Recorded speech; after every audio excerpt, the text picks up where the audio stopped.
Hello दोस्तों, मेरा नाम तरुण। आज बताऊंगा मैकेनिकल ब्रांच के अंदर जो पहला जो ब्रांच है जो सेमेस्टर में यूज होता है, जिसका नाम है मटेरियल साइंस लैब व स्ट्रेंथ ऑफ मटेरियल लैब। जो मैकेनिकल प्रॉपर्टीज़ उसका टेस्ट किया जाता है। मैकेनिकल प्रॉपर्टीज दोस्तों वो प्रॉपर्टीज होता है जिसमें उसका इंटरनली जो प्रॉपर्टीज होता है उसके बारे में जानकारी देता है, जैसे हार्डनेस, स्टफनेस, टिपनेस, malleability, rigidity, tensile stresses, compressive stresses, इस टाइप से जितना भी मैकेनिकल प्रॉपर्टीज है उसको टेस्ट किया जाता है। दोस्तों आज का जो स्ट्रेंथ ऑफ मटेरियल का हमारा टॉपिक है जिसका नाम है स्प्रिंग टेस्टिंग। स्प्रिंग टेस्टिंग में जो मैकेनिकल प्रॉपर्टी टेस्ट किया जाता है जिसका नाम है स्टिफनेस। स्टिफनेस वो प्रॉपर्टी होता है जिसमें लोड लगते बराबर उसका डिफॉर्मेशन होता है, लोड छोड़ देने बराबर उसका डिफॉर्मेशन हट जाता है। वो ग्रेजुअली होता है, मशीन लॉ के थ्रू होता है, एक स्ट्रेट लाइन होता है। तो कैसे होता है? जो मेरा सामने आपको मशीन दिख रहा है जिसका नाम है स्प्रिंग टेस्टिंग मशीन, जिसमें टू स्प्रिंग का टेस्ट किया जाता है, एक कॉम्प्रेसिव किया जाता है, एक टेंसाइल किया जाता है। दोस्तों आज मैं टेंसाइल टेस्ट करके आपको बताने वाला हूं जो इसका मॉडुलस ऑफ रिजिडिटी कितना है, इसका डिफ्लेक्शन कितना है, इसका अंदर स्टिफनेस जो के से डिनोटेड होता है वो क्या है। दोस्तों सबसे पहले जो ये जो स्प्रिंग दिख रहा है दोस्तों, ये टेंसाइल का स्प्रिंग है। इसका जो वायर का डायमीटर 6 mm है, नंबर ऑफ कॉइल जो है 22 है। इसके बीच में जब डिफॉर्मेशन होगा ये हमारा गेज है, जो गेज के थ्रू आपको पता है जिसका लिस्ट काउंट है 0.1 किलो न्यूटन। इसका डिफॉर्मेशन यहाँ देखिएगा वो कैसे होगा पूरा प्रोसेस करके। दोस्तों सबसे पहले मैं लाइन डायग्राम के थ्रू आपको बताने वाला हूँ। ये spring testing machine, tensile test करना है मतलब खिंचाई करना है। पहले L1 आपको देखना है, निकल के आएगा है स्प्रिंग इंडेक्स ग्राफ प्लॉट करने में।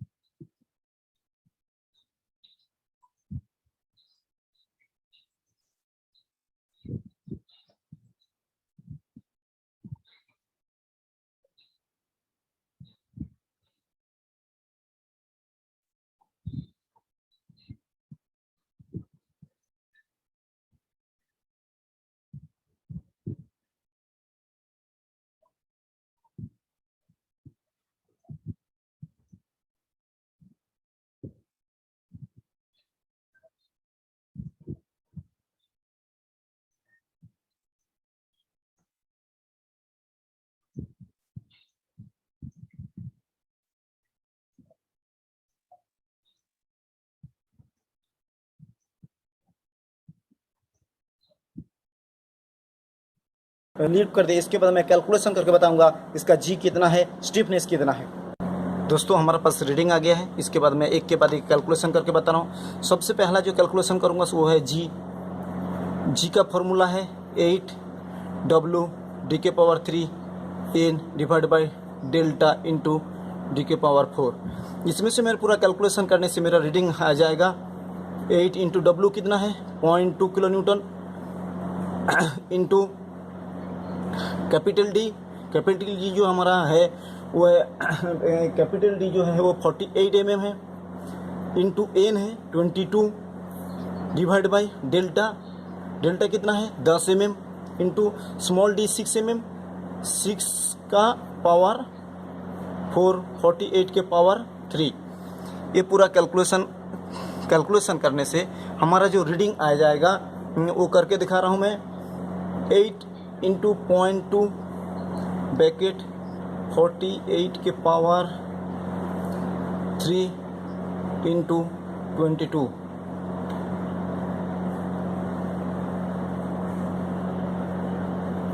38928338।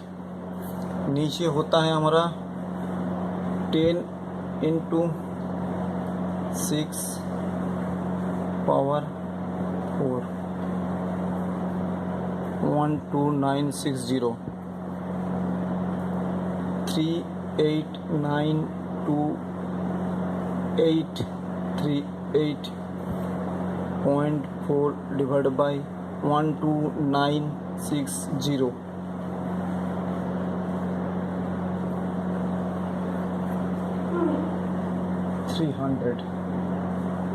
300 किलो न्यूटन पर मिलीमीटर स्क्वायर। दोस्तों ये हमारा जी का कैलकुलेशन हो गया। इसके बाद मैं कैलकुलेशन करूँगा डेल्टा। डेल्टा का जो कैलकुलेशन है उसका फॉर्मूला है 8W डी के power 3 10 divide by G D के पावर 4। इसमें से 8 इसका हो जाएगा 38928384 डिवाइड बाई जी। जी जो होता है वो हमारा जो जी है वो कैलकुलेशन से जो आया है वो है 300 इंटू डी के पावर 4 डी के पावर 4 मतलब 6 के पावर 4। इसमें से पूरा कैलकुलेशन करने के बाद आएगा 300 ब्रैकेट में 6 ब्रैकेट क्लोज पावर 4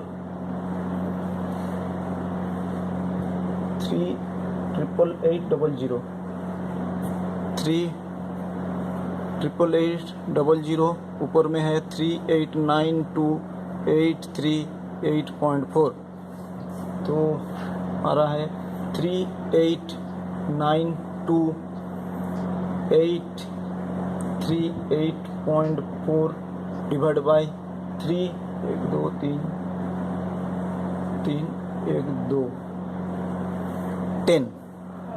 हमारा डिफ्लेक्शन जो है 10 mm है। ये हमने डायग्राम में कैलकुलेशन किया। इसके बाद है स्टिफनेस। स्टिफनेस का फॉर्मूला होता है के का फॉर्मूला होता है W अपॉन डिफ्लेक्शन। W हमारा कितना है 0.2 kilo Newton divide by deflection है 10 mm तो 0.2 डिवाइड बाई 10 होता है 0.02 ये हमारा स्टिफनेस। इसके बाद स्प्रिंग इंडेक्स। दोस्तों स्प्रिंग इंडेक्स जो होता है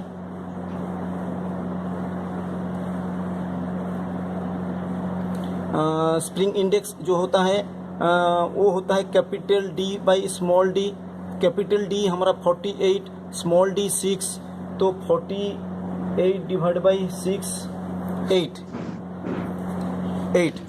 मैं एक रीडिंग पूरा कैलकुलेशन करके बताया। जो पहला रीडिंग था जिसमें 0.2 किलो न्यूटन लोड था जिसका डिफ्लेक्शन था 10 mm। इस हिसाब से पूरा जी कैलकुलेशन किया। डिफ्लेक्शन एक थ्योरेटिकल डिफ्लेक्शन कैलकुलेशन किया। थ्योरेटिकल डिफ्लेक्शन 10 mm है, एक्चुअल डिफ्लेक्शन 10 mm है। मुझे निकालना है थ्योरेटिकल का मुझे जो है डिफ्लेक्शन निकालना है। ठीक है दोस्तों, ये पूरा प्रोसेस जिसमें मेन इंपॉर्टेंस हमारा के है। जो स्टिफनेस होता है स्प्रिंग का जो एनर्जी स्टोरेज करने में काम पे लगता है। सबसे मेन फंक्शन है एनर्जी को स्टोरेज करना, जरूरत के हिसाब से वो रिलीज करने के काम पे आता है। ये शॉक एब्जॉर्ब करने के लिए काम पे आता है। इम्पैक्ट लोड में काम पे आता है। स्प्रिंग बैलेंस में काम पे आता है। क्लच में काम पे आता है। ऑलराउंडर सबसे ज़्यादा यूजफुल है वो है स्प्रिंग। स्प्रिंग का फंक्शन बहुत इंपॉर्टेंट है जिसमें स्टिफनेस जो सबसे ज़्यादा इंपॉर्टेंट है। स्टिफनेस जो लोड बाय डिफ्लेक्शन होता है तो पूरा प्रोसेस करके आपके सामने दिखाया। दोस्तों माई चैनल क्लासरूम दादा अच्छा लगे जरूर सब्सक्राइब करें, कमेंट करें।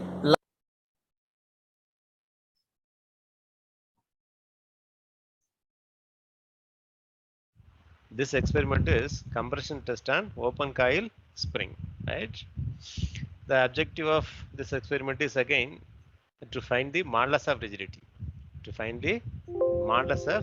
rigidity, and stiffness of the given open coil spring. This is a machine used for finding the modulus of rigidity of the machine. Here we have the dial. Here we can measure the load applied.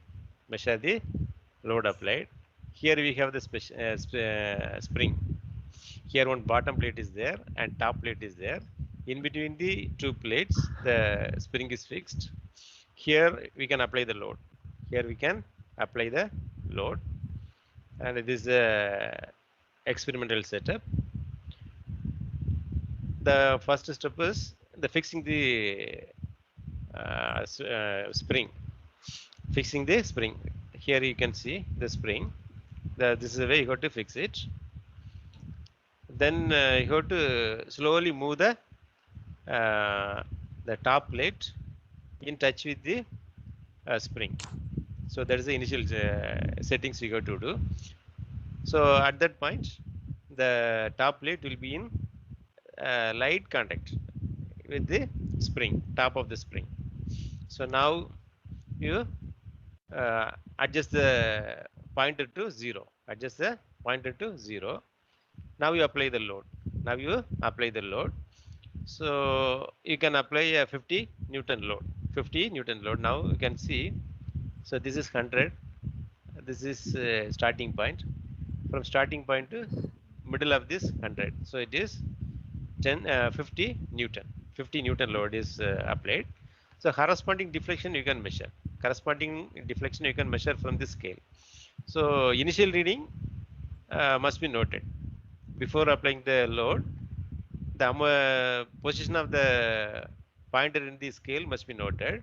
So after applying the load, how much it is deflected, spring is deflected, that can be calculated from the initial reading and final reading. So that will give the deflection at the particular loading condition. So similarly, you have to apply 100 Newton, 150 up to 400 you can take reading. So it will get around 8 readings, 50, 100, 150, 200 up to 400. For 8 readings, the load as well as the deflection must be calculated, right? The initial reading, final reading you have to take. So that will give the deflection of the spring. The experiment can be repeated up to the 400 Newton. So every load you take the deflection of the spring. So after that you measure the outer diameter of the spring, outer diameter of the spring, then inner diameter of the spring, because in the calculation you will be using the mean diameter or radius you can use. So from that the mean diameter or radius can be calculated, and also you count the number of turns in the spring and the diameter of the wire. There are 2 diameters, one is wire diameter, another one is coil diameter. Both you measure, as well as number of turn also you measure. Then this is a tabulation. In the tabulation, while applying the load, you take the deflection of the spring. Similarly, while removing the load also, you have to take the deflection of the spring. You take the average of these two. Take the average of these two.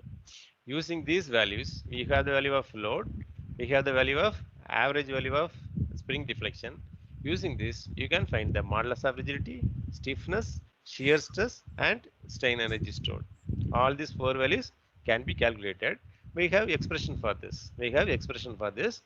This is a equation for modulus of rigidity. How this equation how the equation is derived? Already you have seen in the theory, right?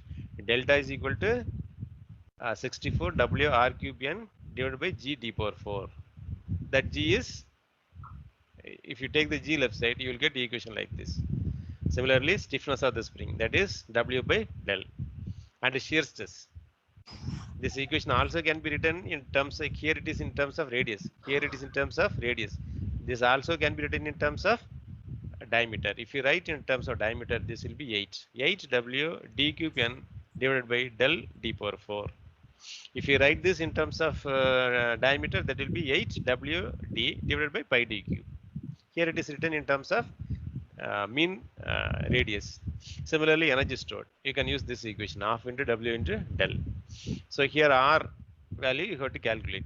Already we know the outer diameter and inner diameter. So R can be calculated by outer diameter plus inner diameter divided by 4. If you want diameter, you divide by 2. If you want radius, you divide by 4. So now we have all the details. For every reading, you calculate the modulus of rigidity, stiffness, shear stress, and strain energy stored. After that, the calculations. Then you draw the graph. In the graph, you have to draw between. You have to draw the graph between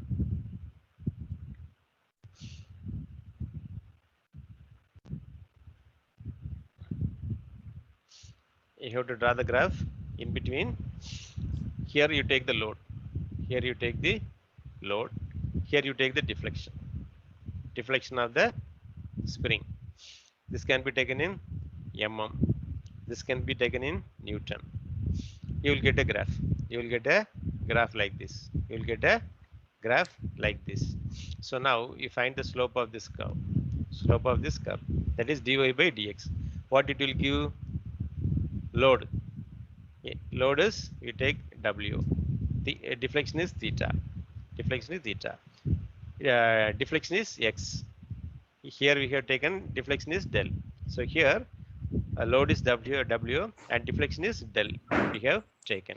So now dy by dx, what is dy by dx? That is W by del. W by del. So this value you have to substitute in the modulus of rigidity equation. What is the equation for modulus of rigidity? This is 64 W R cube N by delta d power 4. This is the equation. Here W by del. W by del we have here. We have here. So if the W by del obtained from the graph must be substituted here. So now you will get C value. You will get C value. This is a value, C value, that is modulus of rigidity obtained from the graph, obtained by the graph. And you can also find the stiffness value. You can also, this is a stiffness. What is stiffness? W by del is the stiffness. Already this value itself stiffness. So you find this value also. So from the graph, you can find the value of modulus of rigidity as well as stiffness, This value must be compared with the value calculated from the equation. So here also we have calculated the value of G. We have calculated the value of G, modulus of rigidity. And here also we have calculated the value of stiffness. So you have to find the average of, you have calculated some 8 readings in G. So you find the average of G, similarly average of K. So that must be compared with the graphical value. But you don't find the average value for shear stress and strain energy. So this is value are and all not a property. It's not a property. So you need not calculate average for these values. Only for modulus of rigidity as well as stiffness, right? So now come to the table. So in the table, you have to give the values. So in the graph, in the table, you must have calculated the modulus of rigidity, stiffness, shear stress, and strain energy. You don't take average of the shear stress and strain energy. Don't take this. This is not a property. So only modulus of rigidity and stiffness. You must have got 8 values. For 8, you take the average. You take the average. Similarly, for stiffness, you take the average. So this is value calculated from the formula expression. Similarly, you have the C value from the graph. So now you enter the values. Here you enter the values, right? Here modulus of rigidity from the formula, from the graph.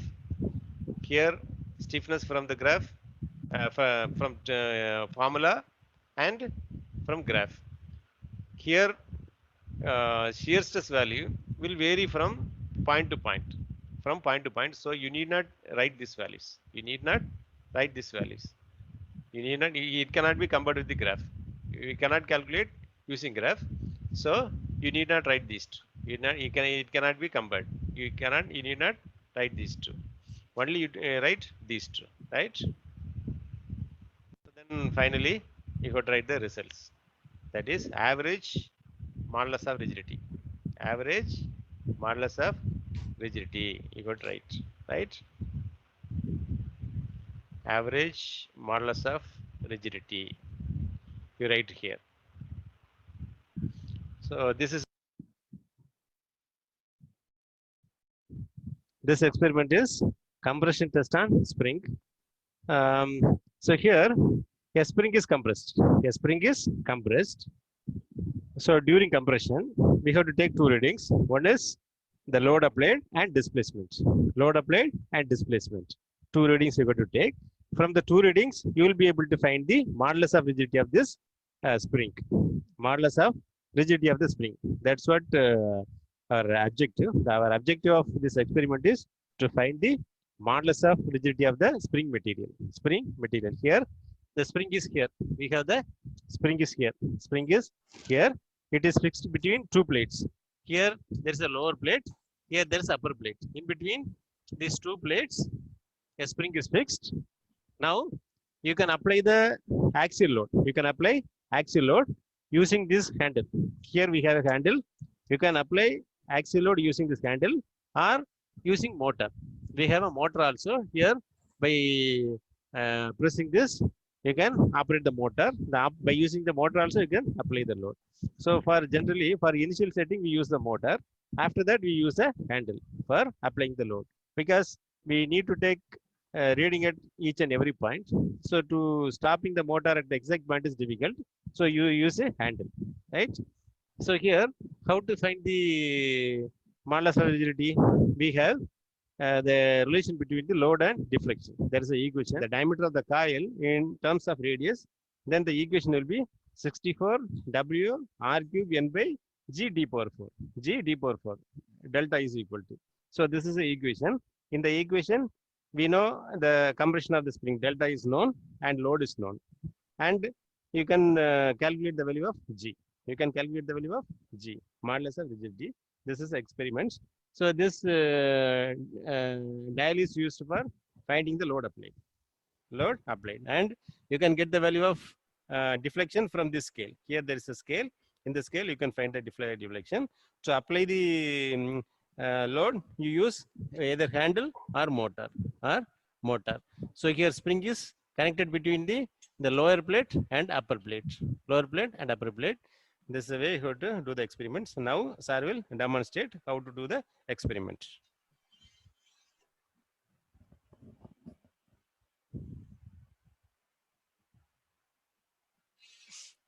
Sir. So now, sir is operating the motor to initial setting. That means, now see, when just he operate the motor, this is rotating. The handle is rotating. So now the spring and the two plates are in compact. Now it is compact. Almost the top of the top plate is exactly touching the top surface of the spring. Now we are going to apply the load manually. Yes, here we have different scales. Here we are going to take in the outer reading. So now he is setting to 0. Now he is setting the reading to 0. And what my initial reading in the scale, you have to note. Now it is, I think, say you can see in the needle, it is 50 Newton. Now you have to see the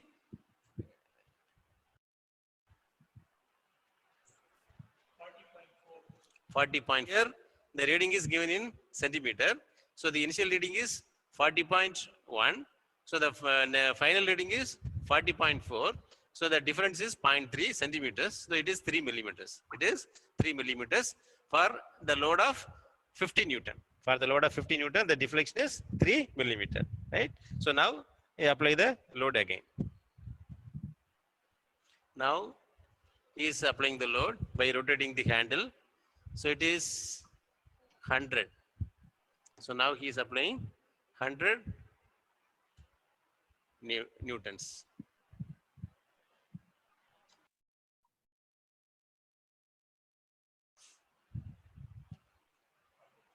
Now the load is 100 Newton. Now the load in the needle is 100 Newton. Now deflection, he is seeing the deflection. 40.6. So initial reading is 40.1. 40.1. Now it is 40.6. So the initial reading is 40.1. The final reading is 40.6. That is 0.5 centimeters. That is equal to 5 millimeters. Now again you apply the load. The load is 150 Newton. Load is 150 Newton. Deflection is 40.8. 40.8. What is the initial reading? 40.1. Then the deflection is 0.7 centimeter. That is 7 millimeter. For 150 Newton load, the deflection is 7 millimeters. Again, you apply the load. Now he is applying. So now he applied 200 Newton load and seeing the corresponding displacement. It is 40.9. So what is the net deflection? 40.9 minus 40.1. It is 0.8 centimeter.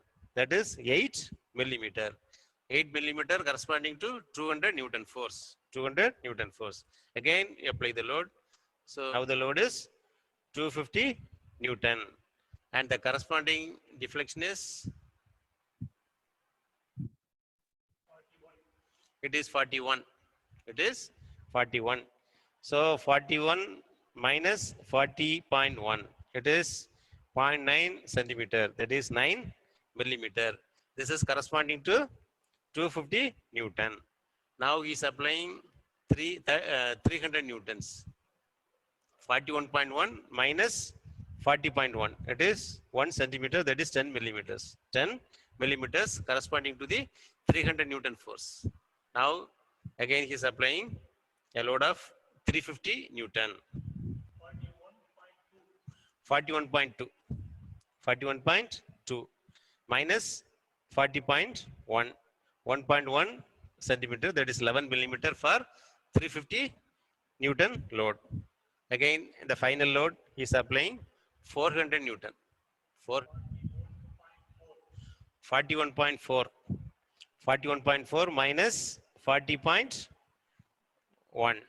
So it is 1.3 centimeters, 13 millimeters for 400 Newton force. Now, during applying the load, while removing the load also, you have to take the reading. So the readings are, when 350 Newton is applied, the reading is 41.3. Already we know the initial reading is 40.1. The difference is 1.2 centimeters, that is equal to 12 millimeters. Now again apply the load, again remove the load. Now the load is 300 Newtons. The corresponding deflection is 41. The initial reading is 40.1. The difference is 0.9 centimeters. Now the in millimeter it is 9 millimeter. Again you reduce the load. For 250 Newton, the deflection is 40.9. You minus initial reading, that gives you the 0.8 centimeter. That is equal to 8 millimeters. Again you reduce the load. For 200 Newtons, the reading is 40.8 minus initial reading, that gives you 0.7 centimeter. That is 7 millimeters. Again reduce the load, that is 150 millimeter. The reading is 40.6 and the deflection is, the difference in from the initial is, it is 0.5 centimeter, that is 5 millimeters. Again reduce the load, it is 100 Newton load. The deflection is 40.5 minus 40.1, that gives you 0.4 centimeter, that is 4 millimeter. So finally for 50 Newton load, the displacement reading is 40.4 minus initial reading, that is 40.1, that is equal to 0.3 centimeter, that is 3 millimeter. So now we have the load, and while increasing the load we have deflection, while decreasing the load you have the deflection. So you find the average, and you do the calculation for the average value. The parameters of the spring also for calculation of modulus of rigidity. So this is wire diameter. So the coil is made up of wire. The wire has a diameter. So diameter of the wire, that is 7 millimeters. And the spring is made into coils. So the coil have a diameter. The diameter of the coil is, it has inner diameter and outer diameter. Outer diameter is 60, inner diameter is 46 millimeters. You have to find the mean diameter. So 60 plus 46 divided by 2. That will be the mean coil diameter. And the wire diameter is 7 millimeter. It has 5 springs. It has 1, 2, 3, 4, 5. There are 5 springs. 1, 2, 3, 4, and 5. You can see 1, 2, 3, 4, and 5. There are 5 springs. So number of coil in the spring is 5.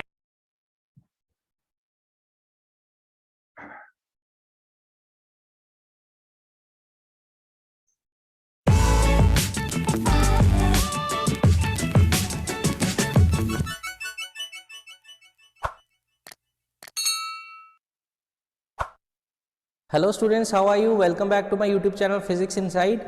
Today I have brought to you a practical session based on how to calculate the spring constant for a spring using load extension graph. So here you are watching the apparatus.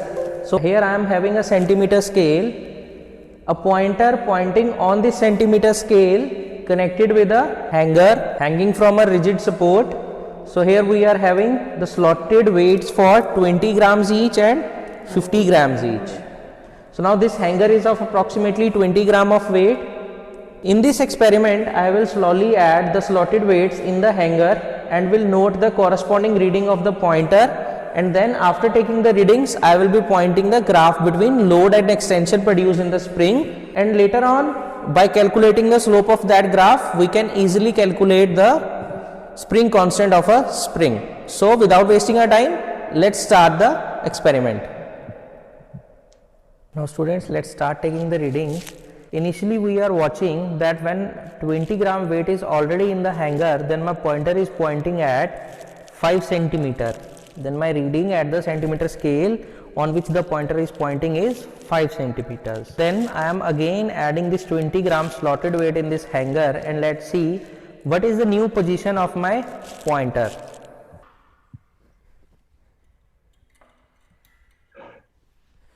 Now I have added 20 grams weight more in the hanger, and my total weight is in the hanger is now 40 grams. Let my pointer comes to at rest and then note down the reading, and my reading comes out to be 6.5. Now again I am adding the 20 gram slotted weight in the hanger. Now my total weight in the hanger becomes 60 grams.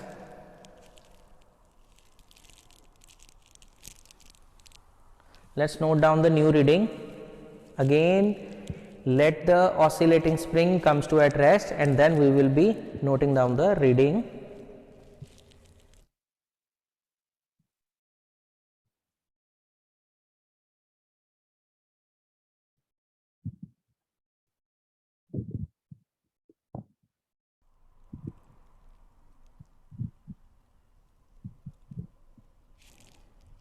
It is 8.1 centimeters. Again I am adding 20 gram of weight in the hanger, and the total weight in the hanger becomes 80 grams.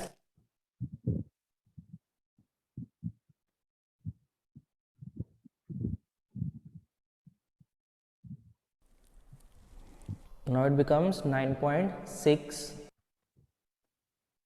Again I am adding the 20 gram slotted weight. The total weight in the hanger becomes 100 grams, and my reading comes out to be 11.2.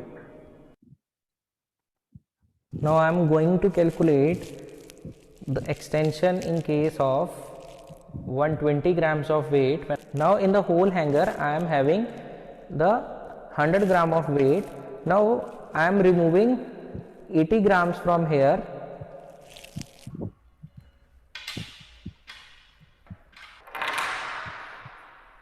After removing 80 grams, now I am adding 250 gram slotted weights in this hanger, so that my total weight becomes 120. So now we can see the extension. Now you can see, now your pointer is pointing at 12.7. I am further adding the 20 gram weight. Now my weight in the hanger is 140 grams.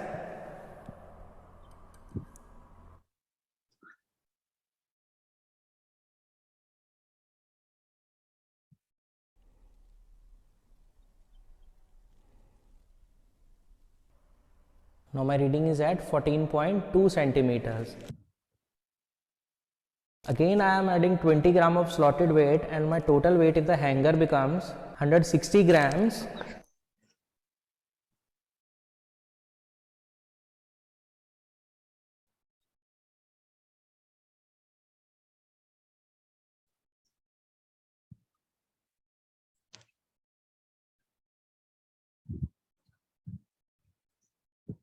The extension becomes 15.8. Now again I am adding 20 gram of slotted weight. Now my weight in the hanger becomes 180 grams. Now just check what is the reading on the centimeter scale where my pointer points. Now it is at 17.3. Further, I am adding 20 gram of slotted weight, and my total weight in the hanger becomes 200 grams.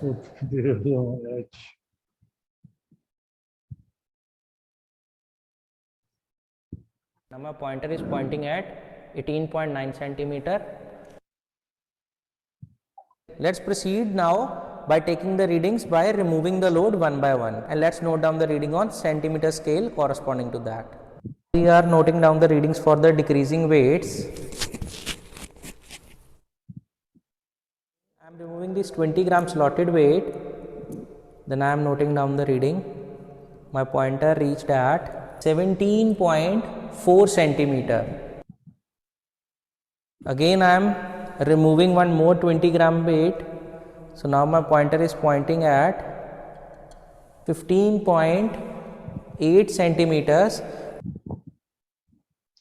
Now again I am removing one more 20 gram of weight.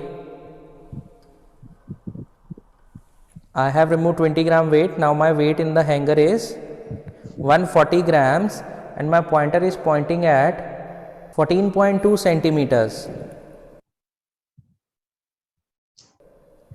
Now again I am removing this 20 gram of slotted weight.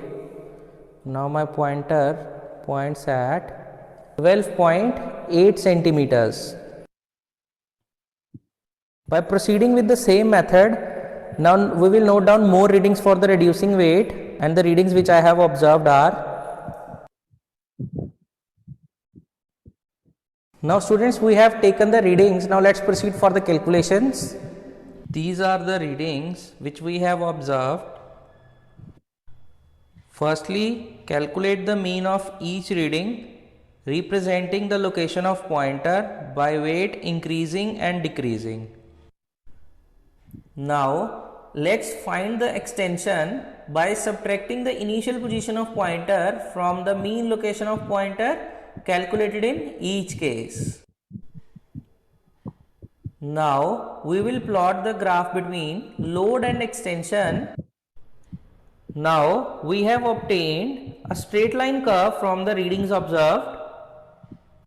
Here we have taken the force in kgf so that it becomes easy for us to calculate the force in each case. We will substitute the value of g in the end and it becomes easy for us to do the calculations. Now just mark the selected points as x1, y1 and x2, y2. The slope of this curve gives you the value of spring constant. So here you find out the value for spring constant.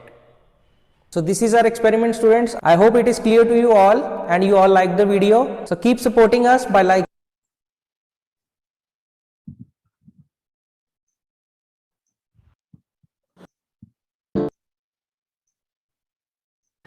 Good day to you all. I am here to demonstrate the spring test. Spring test is basically conducted to satisfy three aims. One, to find the modulus of rigidity of the material of the spring. Two, to find the modulus of elasticity of the spring. And three, to find the stiffness, which basically refers to the resistance to deformation, found from the formula load by deflection. So our test specimen is a helical spring. Now helical spring refers to spring that has been coiled or wound helically or in a spiral format. So we employ two different types of helical springs. One, an open coil, and two, a closed coil spring. So open coil we use as shock absorbers and closed coil we use as tension springs. Now the test is conducted on a spring testing machine. So this is the middle crosshead. This forms the upper and lower crosshead.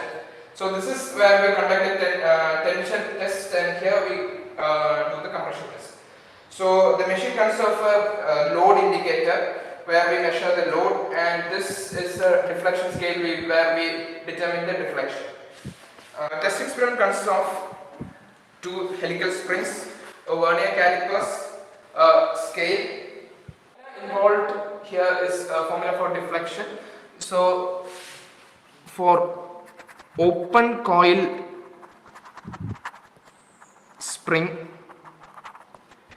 deflection delta is equal to 64 W R cube N sec alpha by d raised to 4 whole into cos square alpha by n plus 2 sin square alpha by capital E. So W refers to the load, R refers to the mean radius,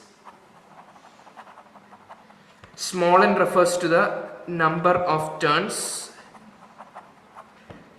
small d refers to the diameter of the wire or the coil, and alpha refers to the angle of helix.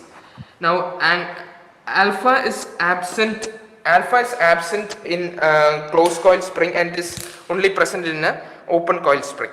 So alpha is determined from the formula tan inverse of pitch by 2 pi r, and pitch is found from the formula L minus D by N, where L refers to the length of the spring, and D and N we found earlier as the diameter of the coil, and N being the number of turns. Now for a closed coil spring,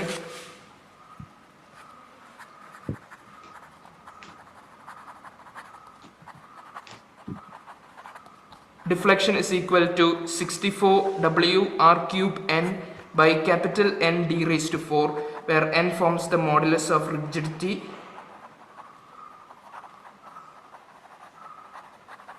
small n number of turns, R being the mean radius, and W being the load.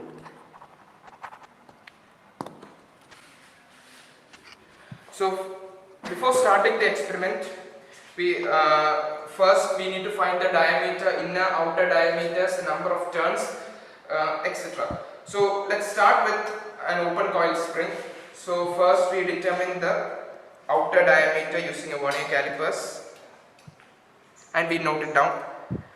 Second, we determine the inner diameter, that also we note down. Then we count the number of turns, that is also noted as n, small n. Similar procedure is conducted for a closed coil spring.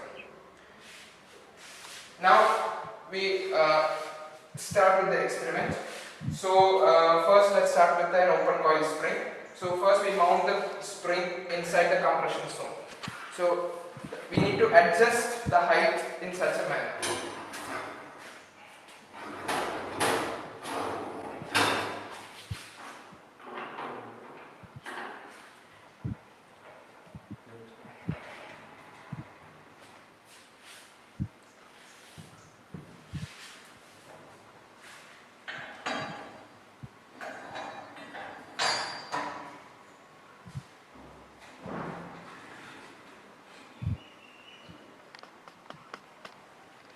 Thus we have fixed the spring inside the compression area.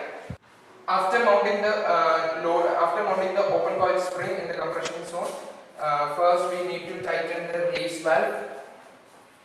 Next, set the load pointer at 0 as well as the deflection scale 0. So thus we start loading. Deflection is measured for every 5 mm rise in the deflection scale. So as we can see, 5 mm has risen at the deflection scale. So we note down the corresponding load from the load pointer. Thus, for every 5 mm deflection is measured. So 5 mm has again risen in the deflection scale. Thus, the corresponding load is noted.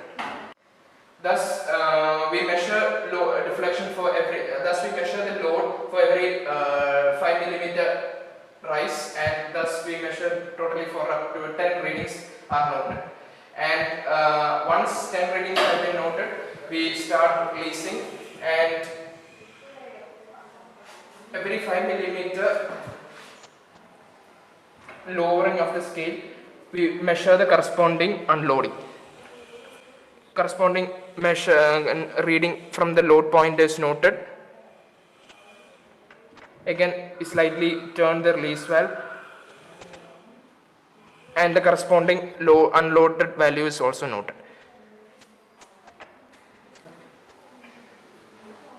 So thus a total set of 10 unloading readings are noted, and we tabulate them. Next, we experiment on the closed coil spring.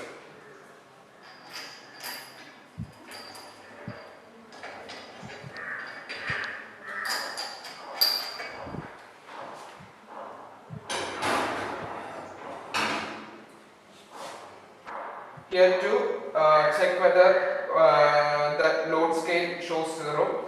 Now we need to set the deflection scale to 0. So the deflection scale starts at the point where we have fixed firmly the closed coil spring in the tension zone.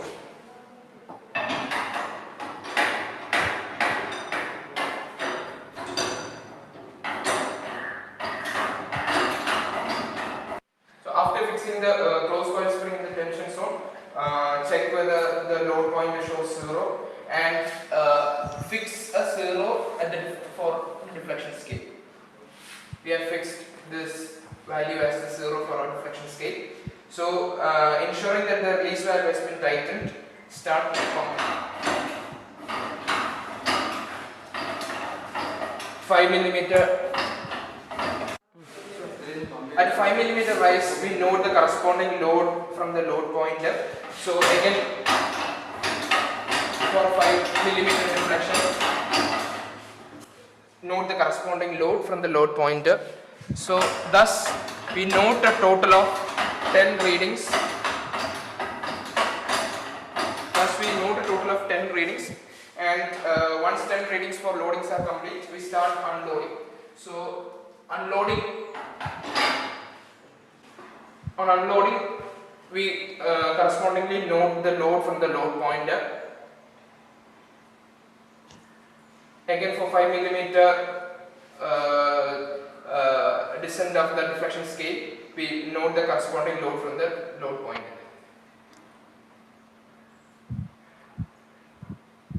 So, thus 10 readings for the unloading are also. So now we do the calculations. For open coil spring, we measure the diameter small d, outer diameter d1 and inner diameter d2 are also assessed earlier.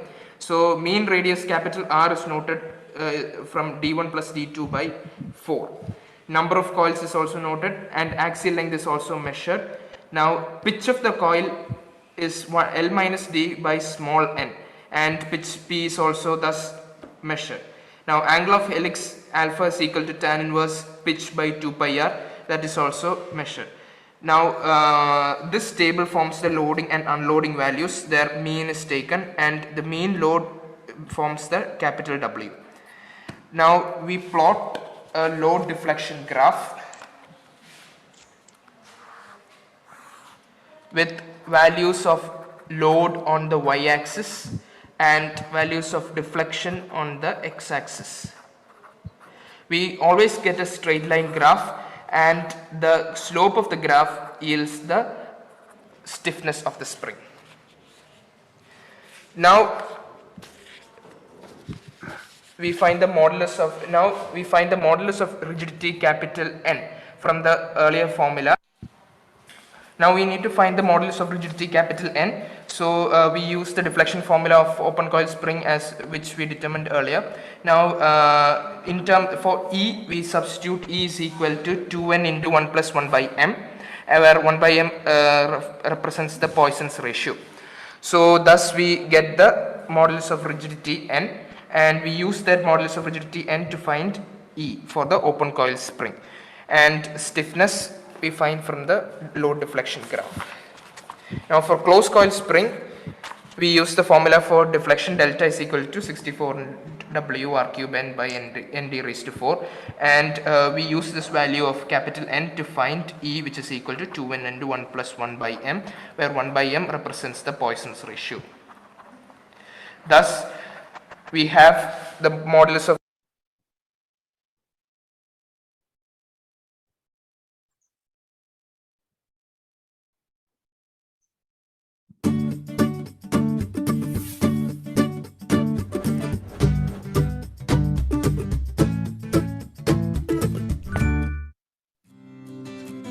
Helical spring. Aim to find the spring constant of a helical spring by plotting a graph between load and extension. Materials required: rigid stand, meter scale, helical spring, 50 grams weight hanger, 50 grams weights. Procedure: take the helical spring and fix it on the rigid stand. Hang a 50 grams weight hanger at the end of the spring. Now, the spring extends and the pointer moves downward. Note the reading that the pointer tip points on the meter scale. Record the reading on the scale in a tabular column as the scale reading for dead load. Now, take a 50 grams slotted weight and put it gently on the weight hanger. Then the pointer moves downward. Note the reading on the scale. Record the mass, load and the pointer reading in the tabular column. Again, place another 50 grams weight on the weight hanger. The spring elongates further and thus the pointer moves again in downward direction. Note the scale readings and record the observations in the tabular column. We can repeat the experiment by adding another 3 50-gram weights. Record the corresponding scale readings on the tabular column. Now, slowly remove one weight from the weight hanger. It is seen that the pointer moves upward. Note the reading on the scale and record it in the tabular column. Remove another weight. The pointer moves upward. Note the corresponding scale reading. Record the scale reading in the tabular column. Then remove another 50 grams weight from the weight hanger. The pointer moves upward again. Note the reading on the scale. Repeat the experiment by removing the remaining 2 50-gram weights. Note the reading on the meter scale each time. From the observed scale readings, we can calculate the extension produced by the spring from each load and thus the value of spring constant. The mean value of spring constant is then calculated as 35 Newton per meter. We can now plot a graph with load along x-axis and extension along y-axis. It is found to be a straight line. The slope of the graph gives the value 35 Newton per meter, which is the spring constant of the spring. By calculation and from the graph, the spring constant of the given spring can be determined as 35 Newton per meter.